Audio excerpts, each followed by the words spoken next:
در سر قبر قرآن خوندن مستحب است. برای این سخن دلیل داریم. حدیث‌های مرفوع صحیح، حدیث‌های موقوف به صحابی صحیح، ده ها حدیث ضعیفه که اگر در مجموع بگیریش لااقل در یک جایگی حسن لغیرهی میشوند.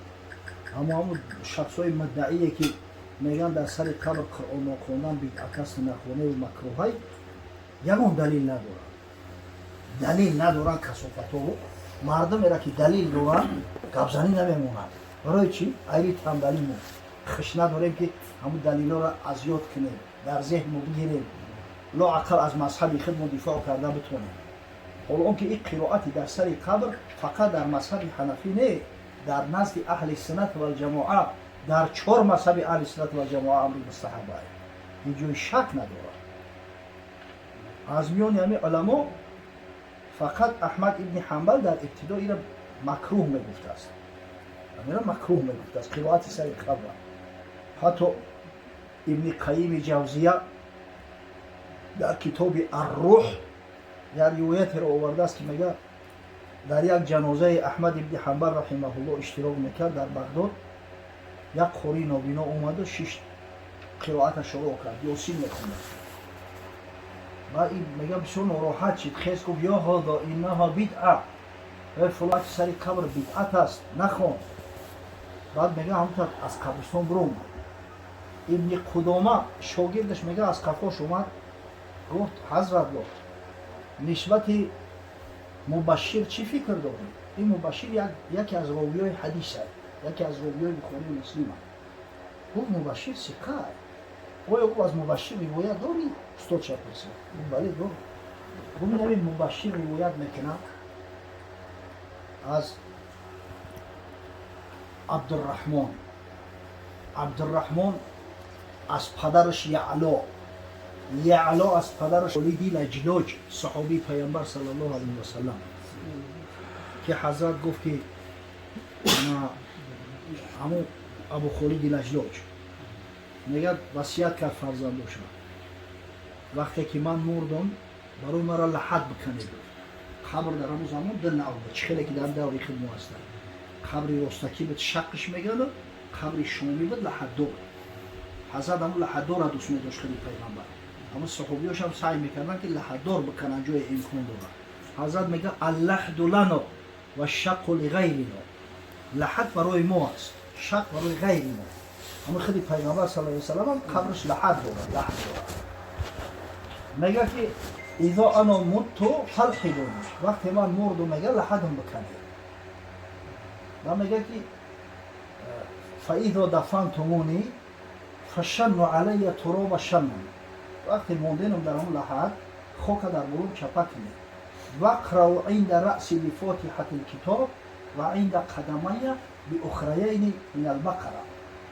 در نزد سر میگه فاتحه را بخونید. فاتحه سوره الحمد، در نزد قدمان 2 آیه اخیر سوره بقره.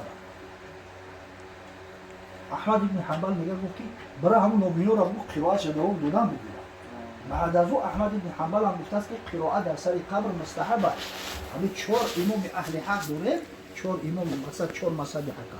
در همین 4 مذهب حق قرائت در سر قبر مستحب است. ولی با چی دعوا دارن؟ میگن امام اعظم ابو حنیفه مکروه گفته است. امام اعظم ابو حنیفه مکروه گفته است. ببینید اصلا بگیریم همون گپ امام اعظم ابو حنیفه را خیلی صاحبای مذهب تعبیر میکنن، میگن مکروه که یعنی که حضرت امام اعظم ابو حنیفه گفته است که قرآن یعنی که همون مصحف قطعیت بگیری و قبرستان بری و در سر قبر روی کنی بخونی، یعنی کراهیت داره. مصحف پاک جوش قبرستان نیست. با تعبیر دیگه میگن امام اعظم ابو حنیفه نماز خواندن در قبرستان مکروه گفته است. قرائت قرآن فقط در داخل نماز فرض است. در غیر قرآن هیچ در غیر نماز فرض نیست. یعنی که نماز خواندن در قبرستان کراهیت داره میگه امام اعظم ابو حنیفه. نه اینکه قرائت در بالای سر مرده مکروه باشه. و ثانیاً قول امام اعظم ابو حنیفه ولی مذهب امام اعظم نمیشه. حضرت در آن مسائلی که با شاگردای خودش اختلاف داره، آن مسائل اختلافی را با سه حصه تقسیم میکنن. ای سه ده حصهش ده فتوا با قول امام اعظم ابو حنیفه است. آن مسائل اختلافی را جایی ده که مثلا قول امام اعظم با قول شاگرداش موافقت نمیکنه. ای سه ده حصه 66% با فایده امام اعظم حل شده است. نه که ای سه یک حصهش ده فتوا با قول امامای نه با قول شاگرداش است.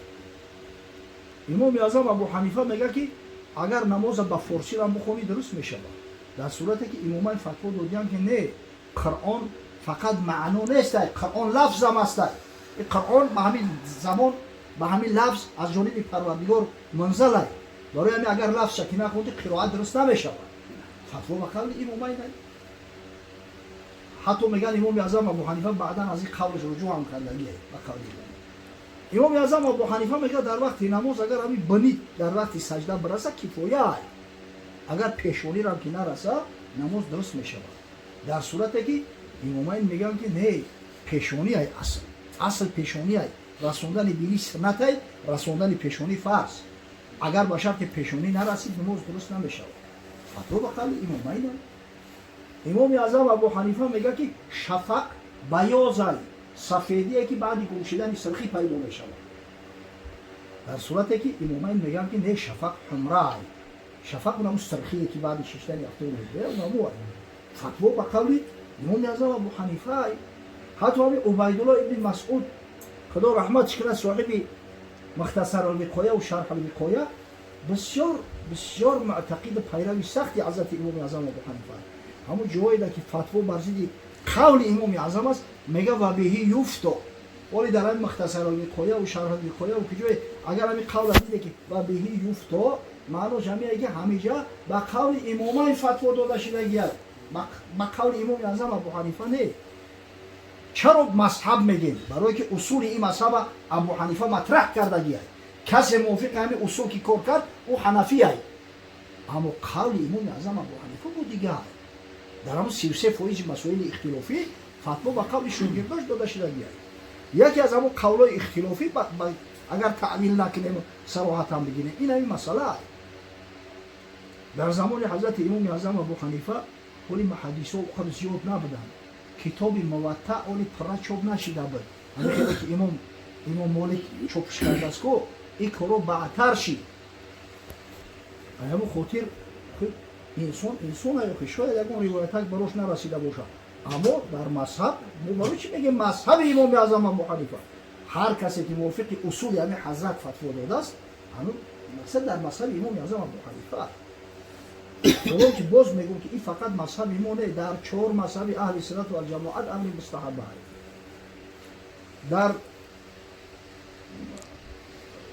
امام طبرانی در کتاب المعجم الکبیرش آورده است از همین ابن لجلوج حدیث رقم 491 حرف لام ده در معجم کبیر امام طبرانی.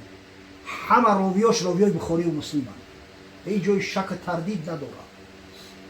این حدیث صحیح است. اینا مثلا قرائت سر قبر، این همین فاتحه و 2 آیه اخیر سوره بقره را خوندن. همچنین حدیث صحیح موقوف داریم، موقوف به صحابی از حضرت عبدالله ابن عمر روایت است.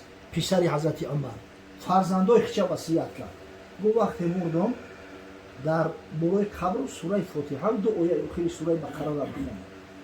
در یک جا ابن عمر هم به پیغمبر نسبتش داده است. او روایت ضعیفه، نه که انمی روایتش که فرزنداش وصیت میکنه که در بالای قبرم بخونه گپی خودش، اینا در مصنف ابن ابی شیبه به اسناد صحیح روایت شده.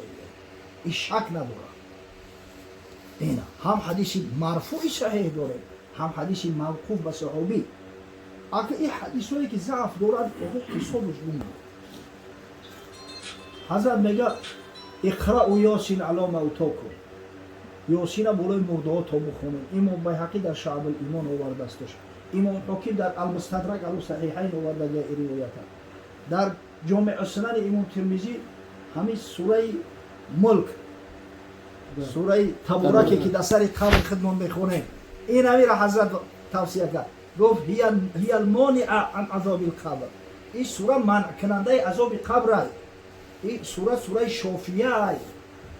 سوره شفاعت کننده هر دو روز قیامت سوره شفاعت بکنه ببینه اما حقیقتا اسنادش ضعف داره برای چی من ایران آورده برای اسنادش ضعف داره میگه اوکم حدیثی اگر ضعیف هم باشه ضعیفی مقصد که انا مجعول نباشه حدیثی موضوع نباشه ضعیفی موضوع متروک نباشه ضعیفی واه نباشه در فضایل اعمال استفادهش ببرن اون را با چند روایت با چند طرق وقت یک حدیث روایت میکنن دیگه جای شک و شبهه نمیمونه خدا رحمتش کنه بدرالدین عینی رحمه الله در همین شرح عمدة القاری شرح صحیح بخاریش ده ها حدیث آورده با روایت صحابای گوناگون که من دخل المقابر فقرأ یاسین خفف الله عنه یومئذ هر کس داخل قبرستان میشوه و سوره یاسین را میخواند در همون حالت خدای تعالی برای مرده ها را علاقه یک تخفیف حاصل میکنه